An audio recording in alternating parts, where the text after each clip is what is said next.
Welcome to another video here at Sacred Seed. Today we have Arianna with us. Arianna is a creative mentor and we just collaborated on a retreat together. It's been maybe like 4 days since we finished a 9-day retreat.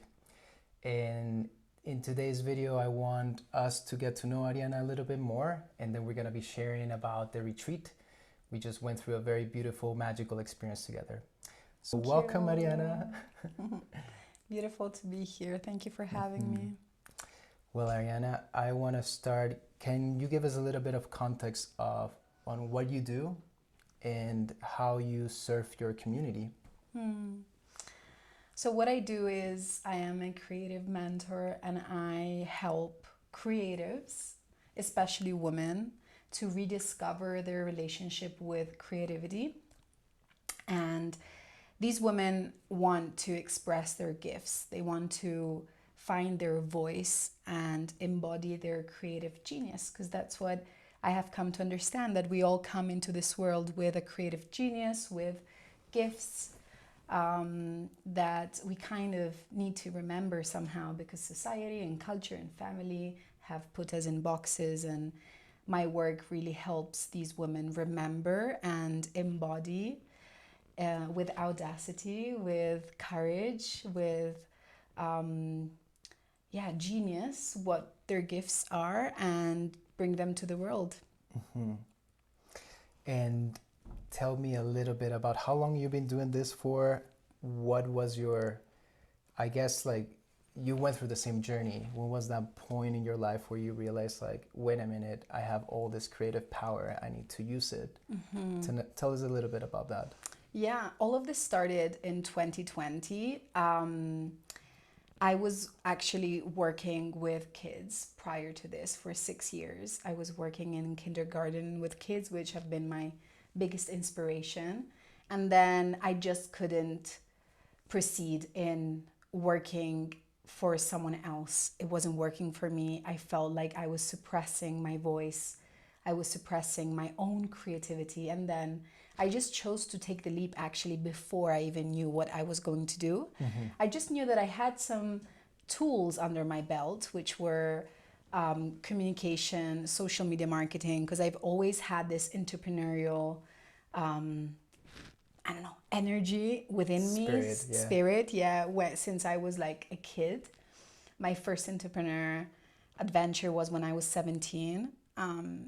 When I dropped out of school during a depression. So I kind of went through the hero's journey when I was little, and I created this brand of t-shirts.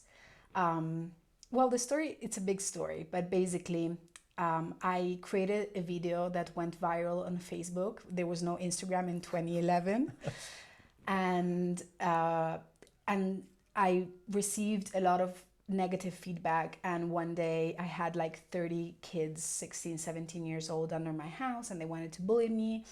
And that was like a peak moment where my throat chakra just locked in and my voice disappeared. And that's where I really experienced, okay, my voice is a threat, and it's gonna take me, it's gonna be dangerous for me somehow.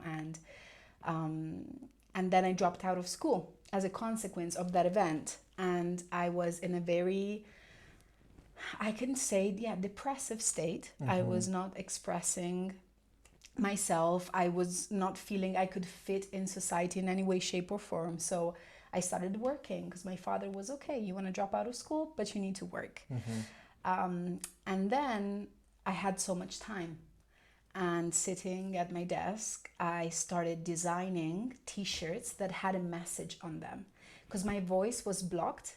I couldn't express because I was afraid, but I still needed to express myself somehow. So the creative genius came through in a different way, and it made me create this brand of t-shirts. It was called Underground t-shirts, because I was feeling I was underground, but I still had a message to release to the world, and I was doing it through the t-shirts. What type of messages were you putting in there? They were like, you cannot destroy me. They were like, music is my hope, like very teenage kind of. Okay. But that was whatever was present with me. Peace, not war. statements. They were, you know, pure, bold statements. And I started sharing them on Facebook. I created a Facebook page, and people were drawn to these t-shirts. They were like, there's something.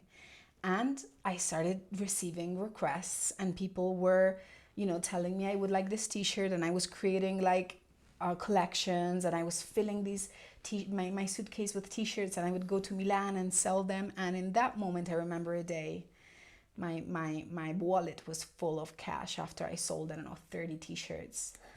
And that clicked for me, because I said, okay, an idea that I had brought me here. And it was not only about the money, it was about this project really brought me in a place where I rediscovered a purpose in my life. And that was what was bringing me in a depressive state, that I lost a purpose because I wasn't finding myself in school. You know, my peers were saying that, you know, I was saying not beautiful things, I was not important in some way. So I lost a purpose, and that creative venture made me rediscover a purpose. Right. So back to you. All these experiences gave me the opportunity to develop tools around communication, social media marketing, and that's where it started in 2020. I created a project that was called Social Media Magic Academy, and I was teaching people how to create personal brands. And it was the perfect thing in the perfect time, because COVID came and a lot of entrepreneurs were finding themselves to need to know how to use social media to develop their businesses. And that's where it all started. And the turning point was when a client of mine came to me and said, you know, Arianna, I don't know what you are here to do, but when you will do it, tell me and I'll be there. And that was strong, because people were coming to me to work for their personal brands, but they would, you know, get away from my programs with their life change, their relationships change, their perception of themselves change, their self-esteem change, like their whole, you know, existence in a holistic way was impacted. Right. And that's where I understood that there was something else that I was called to do. And that's when I drifted a little bit away from the social media marketing offerings, and I started my journey as a creative mentor. Amazing. It's a beautiful story. So fast forward, why Ecuador? Like, why Alchimia Creativa? Tell us about Alchimia Creativa. I know that you have Alchimia Creativa program and Alchimia Creativa Retreat, which we just did. Tell us a little bit about that. Why Ecuador? I came to Ecuador the first time in 2022, called by a post that I saw on Instagram of this Italian woman that was living at the time in Ecuador with her partner, and they were promoting this retreat with plant medicine, and I never sat with plant medicine before, and it really called me. I really, you know, heard the call, and I answered that call. And when I came here, I really experienced such a deep, significant journey with the plants, specifically, ayahuasca and huachuma. And it was just a, you know, before and after moment. And so many people can say this about the plant medicines, but that's how it happens most of the times. And I really have this thing that I really act on awareness. So when I receive new awareness, I just need to take responsibility in my own life. So this is what happened. And I think that was the moment where I actually was invited to bring forth even more of my creative part. So I was more of a business coach until then. And I really started contemplating the creative genius and what does that mean, and, you know, creativity in a holistic way, and how creativity really is part of our own nature. And I started to do this towards myself, you know, with myself. And my whole life started to change. And Ecuador, of course, like, I went back after 6 months. I fell in love with Ecuador and its nature and its energies. Just this land holds a frequency. I can't describe it, but you know, you need to come to experience this. It's such profound for me. And Then Alchimia Creativa was actually born not even a year ago, and that's incredible. I was reflecting on this 2 days ago. I was like, not even, I believe, now that we're recording this, not even 10 months ago, I came up with a name, Alchimia Creativa, because I was working with some mentors and they were helping me build this signature offer of mine after 6 years that I've been in my industry and facilitating dozens and dozens of workshops and masterclasses. And yeah, I was creating this program and I was thinking about, okay, how will I name it? And I just came out with Alchimia Creativa, and when I shared it with a sister, she was like, yeah, actually, if I think about you, the two like words that you mostly use in your work and in your marketing and in your communication are Alchimia and Creativa. So it just made so much sense.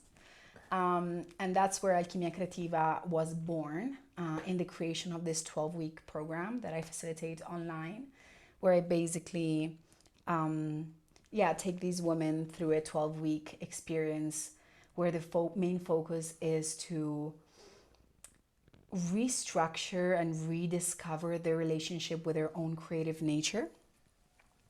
And actually, through that work, they find their gifts, or even if they know their gifts, they find a way to channel it in a powerful way, where they find their voice and they discover their own creative genius. Mm-hmm. And so much more. We work with the voice, with expression, with communicating also on social media, because that's the platforms that we mainly use.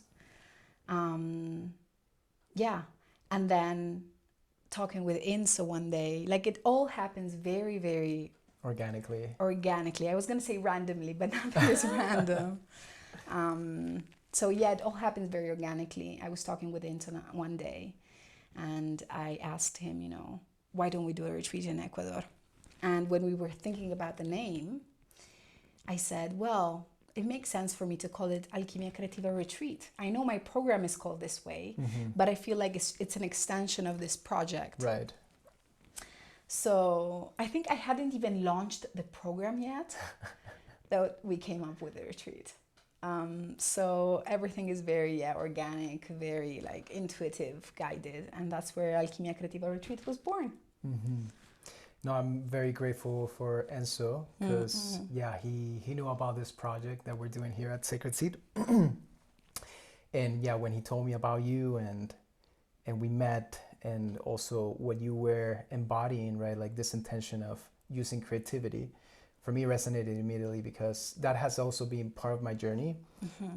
I share with you the story of a good friend of mine when I was a teenager. Like I always wanted to play music, grab the guitar, and this friend who was a really good guitarist, he was like, no, you don't have a musical ear. And for me, it's been a beautiful journey of, then I started to play the guitar and like connect with instruments and just like do this thing, which it's been beautiful to see in you, especially during the retreat, like reminding everyone, like we all have that. It's part of who we are, part of our nature, So for me, it clicked immediately. And I love also to see people using creativity in an entrepreneurial way, because there's a lot of misconception, I would say, especially if you're more towards, art, like they're two separate things. But I found with the years that no, entrepreneurship is super creative. You can have so much fun with that, So yeah, grateful for Enzo, because thanks to Enzo, we connected. And just for context, I think the experience that you came to maybe 2 years ago, right? It was with Taita Alejandro. You can find that episode with Enzo. But I think it's also a very, one day I'll meet you. Heard so much. But yeah, grateful for Taita Alejandro as well. And let's talk about this retreat, because for me, my realization was like, oh wow, when you finally arrive, I realized like it's been 9 months, right? And we gave birth to this project.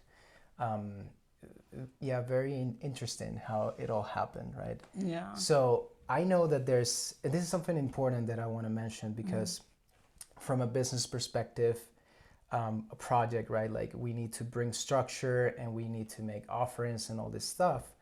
But how can you fill up a retreat that has a very deep, profound spiritual context? You know what I mean? It's like, I feel like the people who came was just the perfect amount of people. Like the configuration, the personalities, their stories, like everything was just so beautiful. And yeah, I'm really grateful for that group. And so again, like I know that, you know, as a project, we just do all these things to call people to put our offering out there. But ultimately, you know, there's this beautiful resonance and just the right people comes to this type of container, right? So tell us a little bit about that. So we discovered a concept called astral ads. And what basically astral ads are in a concrete way, it's knowing that when you are launching something, when you are putting your creative work in the world and you are sharing it, wanting to reach people, you also need to trust that what you are launching, it has its own energetic frequency that will match the frequency of the people that are destined to come join you, basically. And that's what we experienced with Alchimia Creativa Retreat, this first edition in Ecuador. It was so magical to see how there was literally a family constellation happening between us. Every single person that came to this retreat was bringing part of their stories that resonated with our stories, and that created such a beautiful opportunity for each one of us to really go deep within our, you know, medicine work and creative work and do some deep healing. Because you can't see what you can't see. So when you create spaces like that where people bring forth part of yourself that you weren't seeing or fully seeing, that becomes a beautiful opportunity. So yeah, astral ads are definitely something that we will be integrating in our It's businesses. real, for sure. It is real.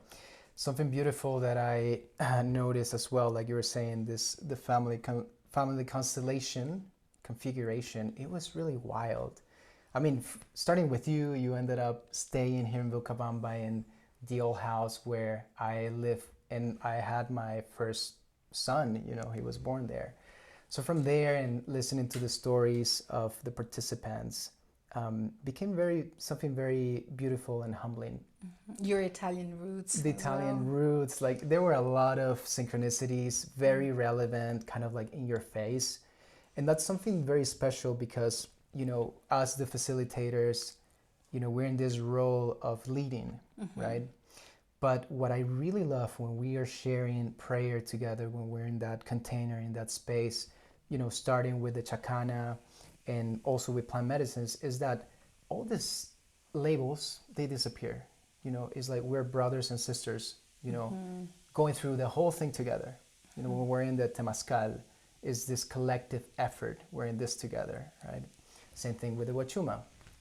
So that's something that I really take into my heart, and especially with this group, because it did feel like a family, you know, and there was a lot of trust from all of us that it allowed us to go really deep, you know, which leads me to the next question. I want you to tell me, how was this experience bringing the Andean Amazonian cosmovisions, right, from the chacana, the plant medicines like tobacco, wachuma, the ritual of the temazcal. Tell us a little bit about that, the work with plant medicine and creativity, how they come together. When I was creating this retreat with Inso and you, I really appreciated the idea that we could weave in this ancient wisdom with the work that we were going to do in Alchimia Creativa Retreat.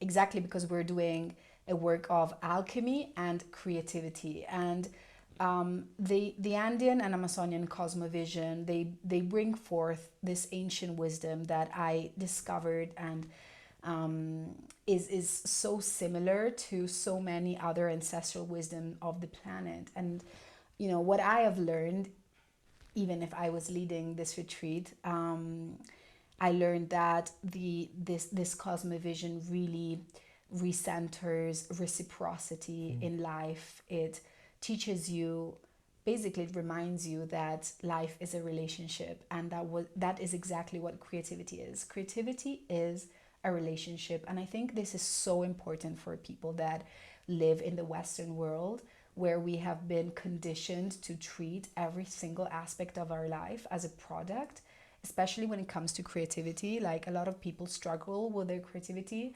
They say that, either you are creative, as your friend said, you don't have the ear for playing the guitar. Some people are conditioned to think that people either are born creative because they connect creativity with talent and not as a state of being, right? But this cosmovision really reminds us that it's all about relationship, and it's all about reciprocity. And you taught us how important it is to relate to plant medicine as sacred, to relate to nature as part of ourselves, and when we want to ask for something, we first give. And this is so beautiful to integrate in our own creative practices. So I really appreciated that we both had the physical experience. Like, the Temazcal is such a physical, like, embodied experience of resilience, of community, of tribe, of relating with abuelas, relating with the heat, relating with your own body, with all these memories that come up. And also we had the chance to integrate and bring all these beautiful, deep, powerful experiences in practical ways that then the participants will be able to implement in their own daily life and creative practices. And when it comes to plant medicine and creativity, I think they are so related to each other, because that's when I also, as I shared, discovered my own creativity through plant medicines. And I think that if whoever is listening to us, if you have been to a plant medicine ceremony, if you have met taitas or maimas, I'm sure you would agree with me that the first thing that you notice of them is that they are such creative beings. And Taita Alejandro, that you mentioned before, he was the one that actually introduced me to creativity as a way of being. And I remember very well, he told me, you need to cultivate your creativity. What are you doing with your life? Cultivate your creativity. And he actually taught me that creativity is not only destined for it to become a product, which is this Western idea, but it's a state of being, and it helps you to connect with parts of yourself that you would never be able to connect if you wouldn't give yourself the opportunity to play the instrument, to sing the songs, to play with the clay, to experiment movement, to express yourself, basically, no matter what you do. That is creativity. So plants really take us to the state of pure awareness, and they, as you mentioned before, this death and rebirth process. So they really help us to deconstruct all these filters, all these ideas. Oh, no, I'm to this, I'm to that. Oh, I'm not good at this, or this is what my mom said, that I'm not a good dancer, or I can't do that.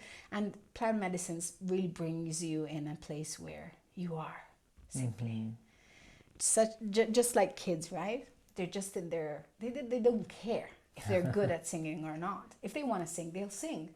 If they want to dance, they'll dance. If they want to choose that tree is a spaceship, that's what it is. And I feel like we need so much to remember this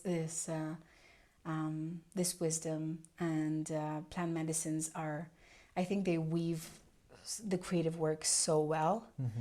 They contribute to the creative work and to remember our creative nature. I believe, like, I still haven't experienced something that is as powerful as plant medicines in this regard. I agree. There's some key concepts here. I just want to bring back this idea of when we were working with the cosmovisions.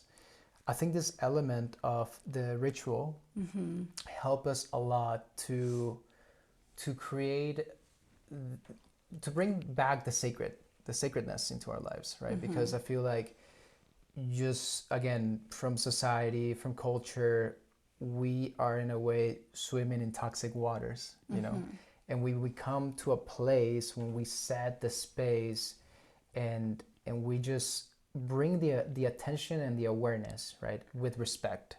That is opening a door so we can start living life as something sacred, as a ritual. Like everything has meaning if we decide to give them meaning, you know, and also to build relationship with everything. Something beautiful that I really enjoy from Enzo, and something that he said, like, you know, when you go and place an offering, right, to a direction, or before you harvest something, or, you know, you're gonna sit with plant medicines, is that it's not like you just bring something and be like, hey, okay, here it is. It's like you bring the most beautiful things. It's like you come and go see your grandmother, right? Like you don't come here like, here, grandma, like here's little thing here. It's like, no, you bring something beautiful, delicious, you know, something that is gonna bring them happiness and joy, right? That's something that it was just beautiful to see how the participants were absorbing this concept, you know, and knowing that they're worth, you know, of all the love. You know, that's something that I really love about plant medicines, the death and rebirth, because we come with all these preconceived ideas of who we are, and the moment we sit with this very ancient intelligence, you know, it's just reminding us who we are, you know, like we're not those voices, we're not those limitations, we are way more, right? And I feel that, yeah, when we are able to recognize that, to feel it, you know, that brings the transformation, that brings the before and after. This retreat was really creative. It was a true creative collaboration. We met briefly, you know, through some calls, and the moment you got here, that I felt like that's where everything clicked. We did our own private Wachuma ceremony with Enzo, and I think that was very crucial for us to get into alignment and become kind of like one mind in a way, right? So I love this approach. One heart as well. Right, one heart. And it was amazing because you felt the whole room, you felt the girls, and you came to us and you were like, we need to help them get out of the head. They're scratching the surface, but we're gonna do this tomorrow. You know, can you guide us? Because I saw you were in your element. Thank you for inviting me in that moment with the instruments. I thought it was really powerful. And what I saw in the girls was, yeah, like a lot of letting go. Tell us a little bit about that. Yeah, I love guiding these somatic practices. They're so powerful, and I love that women and anyone really can reach that state of release completely sober, completely like without any substance or plant medicine. And this is something important. I think it's important to mention. Of course, like when you're guided, when you're in the right context, when you feel safe, this actually happens in a very beautiful way. And I felt like it was important in the process of the retreat that they really gave themselves the chance to reach that inner dragon. That was the theme of the somatic practice that I was guiding them through, which is that creative force and fire that each one of us have within us, and especially women, we are born with this creative force within us, but we are taught to be a good girl. We're taught that we need to be nice and kind, and we need to be palatable, and we kind of are taught that our rage is dangerous in some way, shape, or form, or that makes us ugly. And there's all these voices within ourselves that bring us to kind of suppress that dragon within us. And I just see it so much in women, especially in the spiritual world and in the plant medicine path, and all these women that are so eager to be good women, and that's so beautiful. But also I think that there's something magic that happens when we give ourselves permission to reach that rage, to express that rage, because that rage is connected to our erotic aliveness, and that's where our creativity is birthed. So that was such a crucial part that we needed to reach before entering the plant medicine experience that we had later on, and I think it helped them to create that crack. We need to feel that crack happening within us, because that's where the light comes through. So that's why it's so fiery. And of course, each one of them experienced something different. Right. So it wasn't like a systematic, because I do sometimes facilitate like precise exercises that I know will have a precise outcome. But no, this time each one of them were in their own journey. They also actually, I must say, they did do a microdose of Wachuma as well. But it was curious, you were saying, you didn't feel like it was like... I mean, it's at the end of the day, it's like everyone's different. Everyone have different sensitivity, tolerance to everything. Because the day prior, I think we were having a brief talk. It was a very brief introduction, right? Basically talking about when we're sitting with plant medicines, it's like we're gonna sit with a family member. Right? Like this element of reciprocity, this element of like, we're building a relationship, we're getting to know this being, right? And because me personally in my life, I think I had to walk this path in ways that sometimes push the limits. I found so much value into introducing people gradually. There's some people that they need that push, but generally speaking, I found there's so much value into bringing people gradually, little by little, into all this world, because otherwise can be very overwhelming fast. And like you said before, integration becomes a very important part, just as the ceremony. So the importance of like giving them a little bit, I think helped. For me, it was a little bit of, I called it the placebo effect, because it was a very small dose.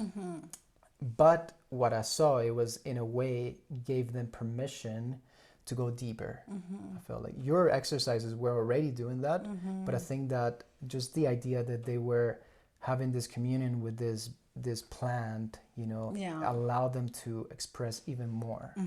Right? Yeah, it was like an introduction. Yeah. It was so beautiful. And also I want to add that it was so valuable, I feel, the presence of Inson Gabriel during this practice, also because in this, specifically for this group, but I know so many other women that do attend a lot of ceremonies or retreats, but usually only women retreats are facilitated and guided from other women. So this was actually for a lot of them the first ever retreat where they were also guided by two men. And again, like, this is a feedback that I received during the testimonials from all of them, how healing it was to be witnessed by two men and be witnessed as human beings. Which I think this is so profound and so meaningful for so many women in the world, for all women, I must say. I will say for all women. And for the feminine, yeah. And it was beautiful because then they came in with, Enzo had the guairas, and they were, also with the copal and the drum, because it really felt that it was time for the drum to come in. Like, so the drum, great, bring it. I love it. And that's so beautiful because this is a retreat that has been weaved with between artists. So besides what we do and our, specific tools and titles or certifications, we are artists.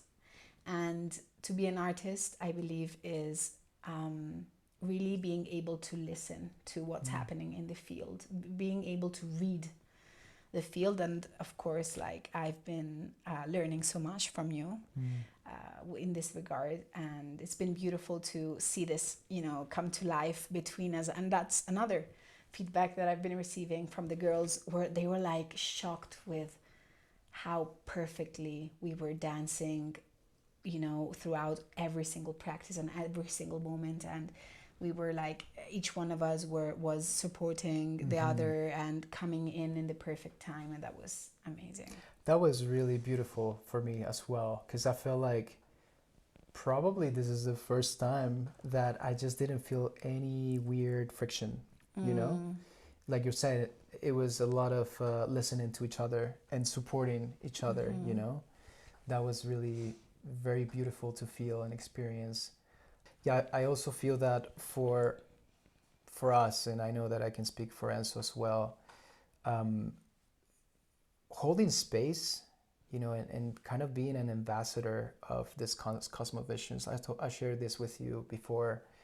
For me, it's really like, just get out of the way, you know. It's like, people need to feel safe. We already had a lot of these things of, you know, people in places of power taking advantage of that, you know, taking advantage of people's vulnerability and just creating more harm and trauma from there. So for us, me personally, also, you've met my family, you see my kids, like, I do believe in that, and I do in God's work. You know, when we get out of our way, there's something that happens there that takes over, and it's for everyone. You know, it's not about me, it's not about you anymore. It's like for the whole field, the whole group.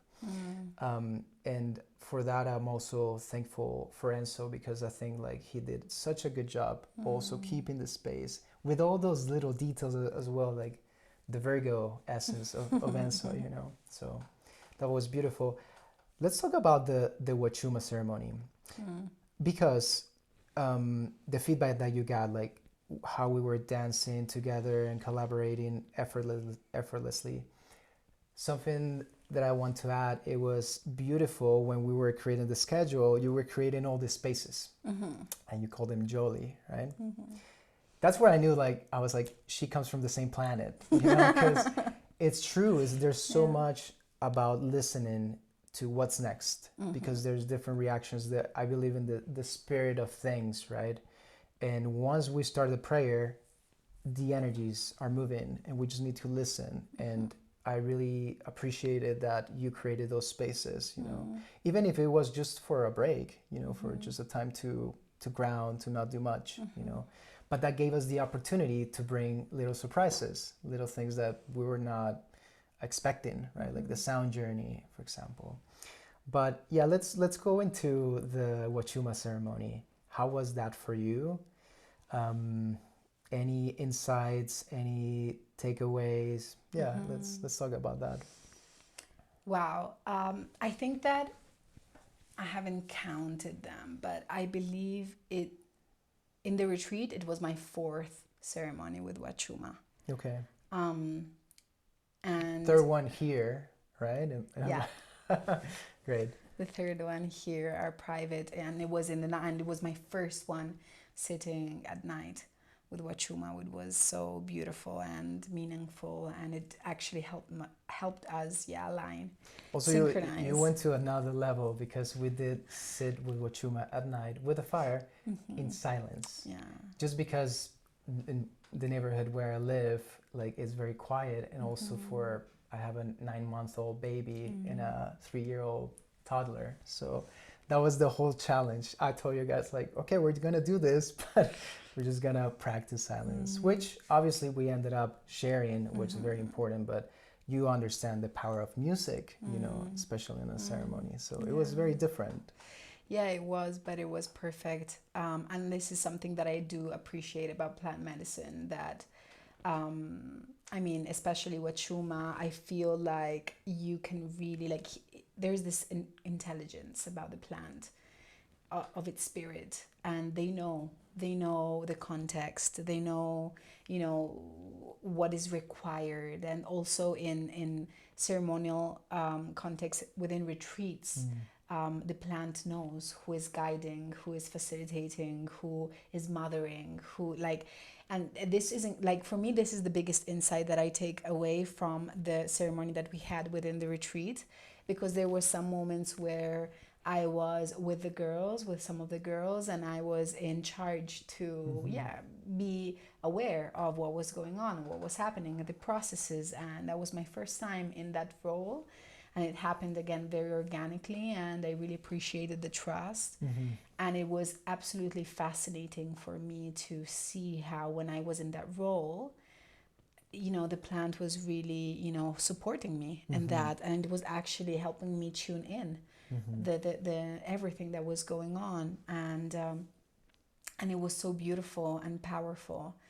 to observe how, with the level of trust that the women were entering these deep processes. And I think that absolutely the natural context of where we were having this ceremony supported so much. So the opportunity at Casa LaSofía to have direct access to the river was so meaningful. So we did do the Caminada de Poder. We had this beautiful walk for several kilometers, and that was amazing because it helped, I believe, activate the medicine and that process of releasing also tension. And because at night there was a lot of trembling, which I didn't have in the day because we were active, right? Yeah.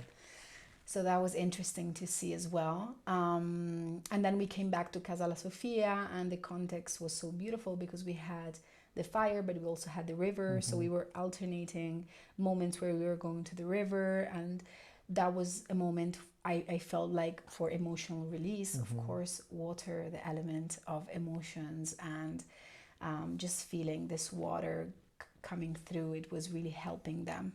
So it was incredible. It was magical to see how the ceremony, it was held by you. It was facilitated and supported by Inso and I, but there was also this natural element, like nature was the maestra. And the fire, then we came around the fire, and that's where we shared with tobacco, and it was so beautiful and meaningful to work with also the element of fire as well. Yeah, that was really profound. And also, I just so you know, like I from the beginning, I felt like I could trust, because it was very organically, like you said, like Enzo and I, we had to split to go find some tools, some things, for us to be comfortable in the little Maloca. And that's where you were like, okay, Arianna, like just go to the river, and you did your thing, But I do believe that honestly doesn't happen all the time. I feel like if you're someone who's been doing some inner work, absolutely, you go from this place of the self into a more transpersonal thing, which I feel like you wouldn't be doing what you do if you haven't reached that place, right? So more transpersonal, and you start to understand and read the energies of the space. So I had no doubts. Like for me, I felt safe also, like that you were holding that, But absolutely, I feel like the walk helped us to move the energy.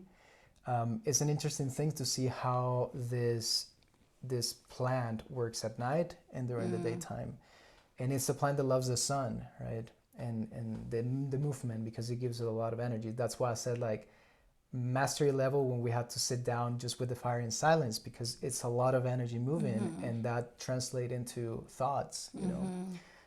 It has its place as well, but very different from the daytime. That for me it was the opposite though. Yeah, at night it was more easy to during the walk I was observing myself having a lot of thoughts, actually. A little prior the medicine actually kicked in. When the medicine kicked in, I was present, and but during the night it was more easier for me to go within. Yeah, also because I guess it was less people. We were not doing much, just yeah, exactly. So I could totally dive in, and I also managed to have a little bit of a release moment before we went back to Casa LaSofía, and that was so beautiful because I knew that I could totally like be in the experience. And that's something that again the participants gave this feedback as well of how they appreciated that.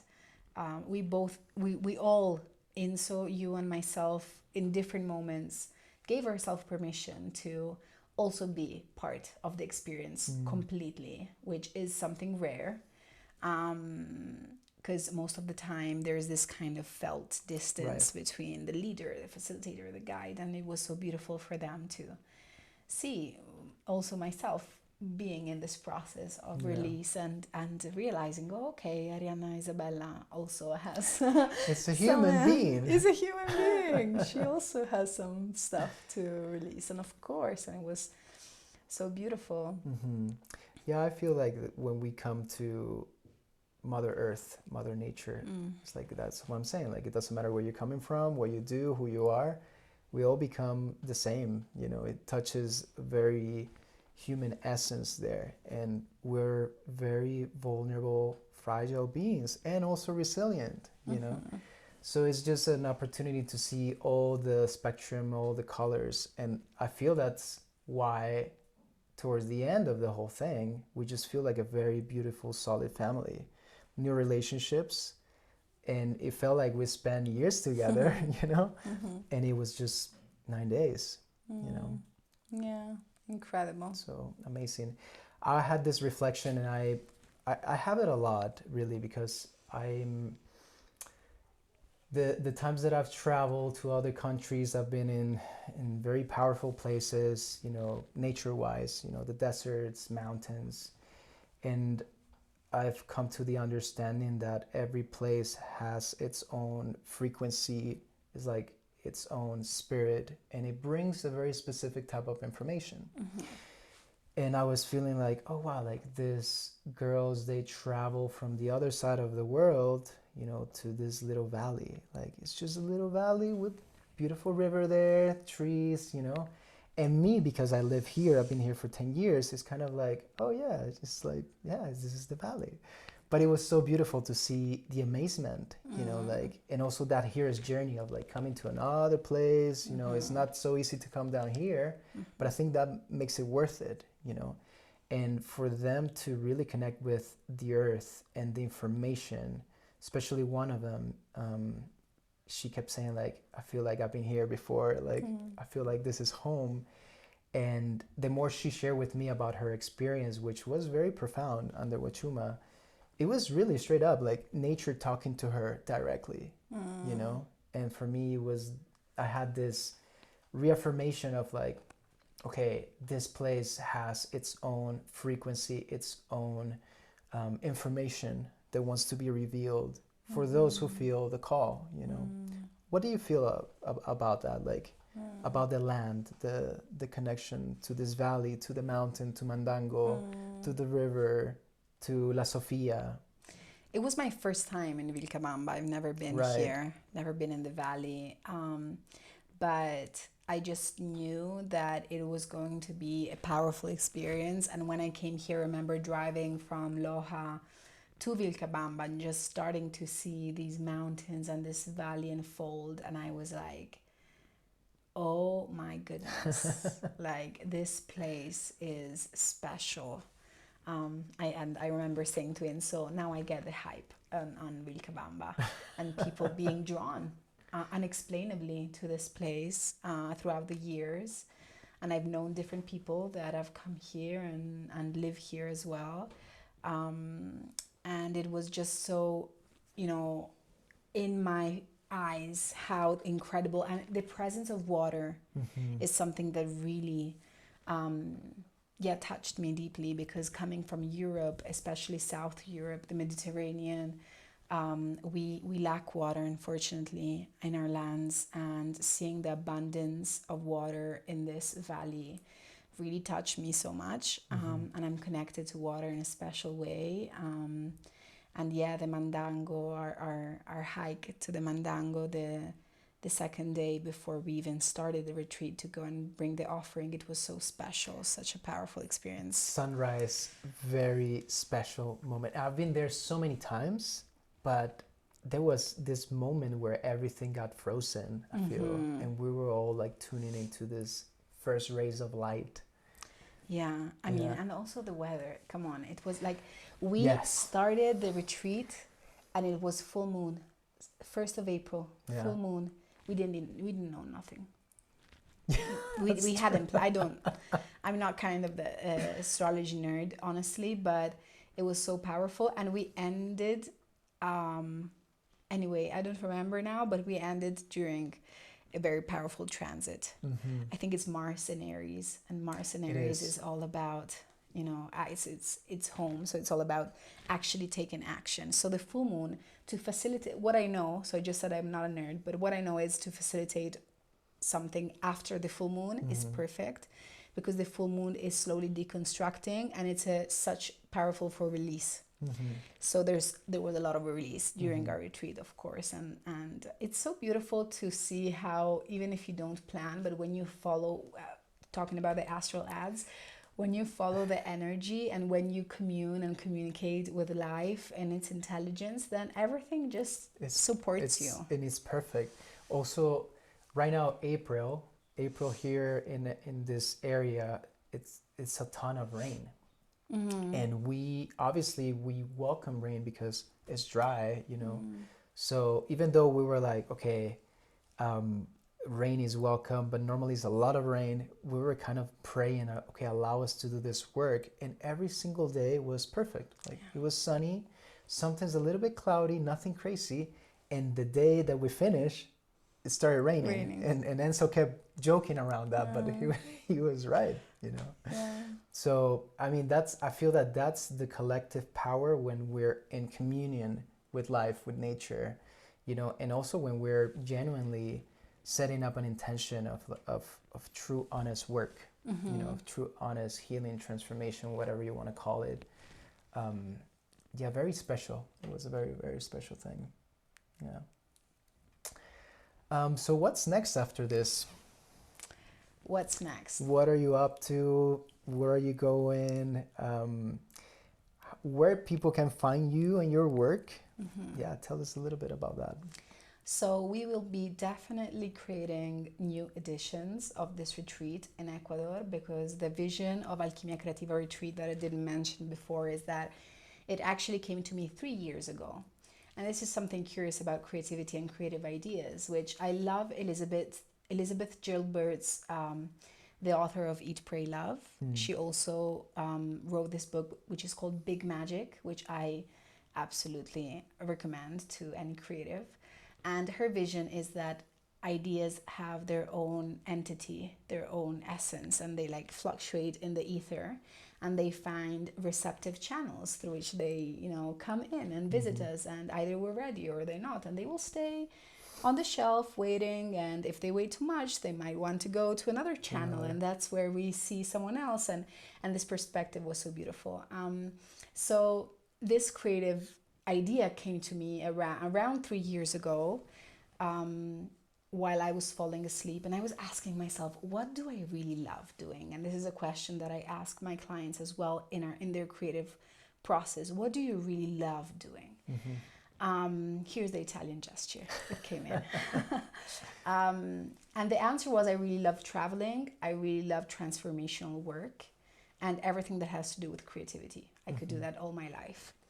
So I said, I could do these together and create an experience where people can travel the world, because a lot of women especially, they are, you know, maybe they would like to travel, but they wouldn't on their own. So it really, like the entrepreneurial part, you know, the where there's a gap, you fill it, and that's the entrepreneurial genius.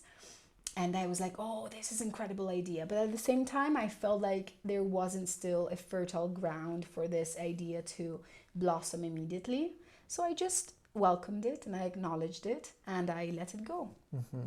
And it came back again when I was creating Alchimia Creativa, and I said, okay, this is it.